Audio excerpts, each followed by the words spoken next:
দেশের প্রথম বিদ্যুৎ চালিত দ্রুতগতির গণপরিবহন মেট্রো রেলে যাত্রী পরিবহন শুরুর পর থেকে প্রথম ৬ মাসের আয়ের সঙ্গে বর্তমান আয়ের ব্যাপক পার্থক্য রয়েছে।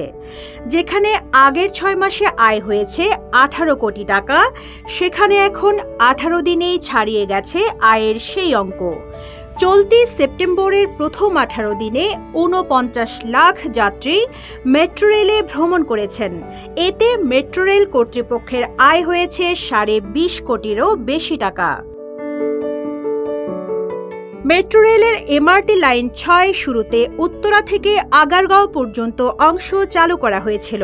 পরে ২০২৩ সালের ৪ নভেম্বর আগারগাঁও থেকে মতিঝিল পর্যন্ত অংশ চালু করা হয়। কেউ না বুঝলেও আমরা আপনার প্রয়োজন বুঝি, আর তাই তো অত্যাধুনিক ফিচার সম্বলিত বিভিন্ন সাইজ আর কালারের ২৫০টিরও বেশি ডিজাইন অপশন নিয়ে ওয়ালটন স্মার্ট ফ্রিজ বোঝে আপনার প্রয়োজন। গত ৪ মার্চ জাতীয় সংসদের অধিবেশনে তৎকালীন সড়ক পরিবহন ও সেতুমন্ত্রী ওবায়দুল কাদের বলেছিলেন, অডিট ফার্মের নিরীক্ষা করা ২০২২-২৩ অর্থবছরের চূড়ান্ত হিসাব অনুযায়ী জুন মাস পর্যন্ত মোট আয় ১৮,২৮,৬,৫১৪ টাকা। অর্থাৎ প্রথম ৬ মাসে শুধু যাত্রী পরিবহন করে এ টাকা আয় করে মেট্রো রেল কর্তৃপক্ষ। এদিকে গত বৃহস্পতিবার ঢাকা ম্যাস ট্রানজিট কোম্পানি লিমিটেডের ব্যবস্থাপনা পরিচালক মোহাম্মদ আব্দুর রউফ এক সংবাদ সম্মেলনে জানান, গত ১৮ দিনে যাত্রী পরিবহন হয়েছে ৪,৪০,০৯,০০৯ জন, আর যাত্রীদের টিকিট বাবদ আয় হয়েছে ২০,৬৭,৩৫৫৫ টাকা। সেই হিসাবে দৈনিক গড়ে ২৩,১৬,২৬৪ জন যাতায়াত করেছে।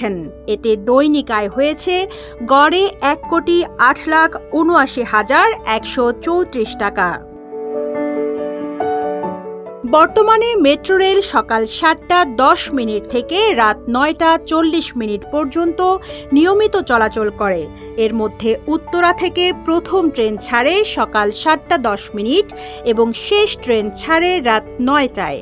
অন্যদিকে মতিঝিল থেকে প্রথম ট্রেন ছাড়ে সকাল ৭:৩০টায় এবং শেষ ট্রেন ছাড়ে রাত ৯টা ৪০ মিনিটে।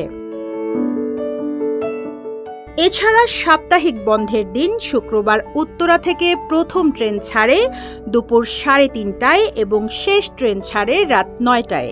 অন্যদিকে মতিঝিল থেকে প্রথম ট্রেন ছাড়ে দুপুর ৩টা ৫০ মিনিটে এবং শেষ ট্রেন ছাড়ে রাত ৯টা ৪০ মিনিটে। এমআরটি পাস ও র্যাপিড পাস ব্যবহারকারী ছাড়া সাধারণ সিঙ্গেল জার্নির যাত্রীরা সকাল ৭টা ২০ মিনিট থেকে রাত ৮টা ৫০ মিনিট পর্যন্ত টিকিট ক্রয় করে মেট্রো রেলে ভ্রমণ করতে পারেন। এ সময়ের আগে ও পরে বন্ধ থাকে সব স্টেশনের টিকিট বিক্রির অফিস ও ticket vending machine. Rizwana Rinti, Ittefaq.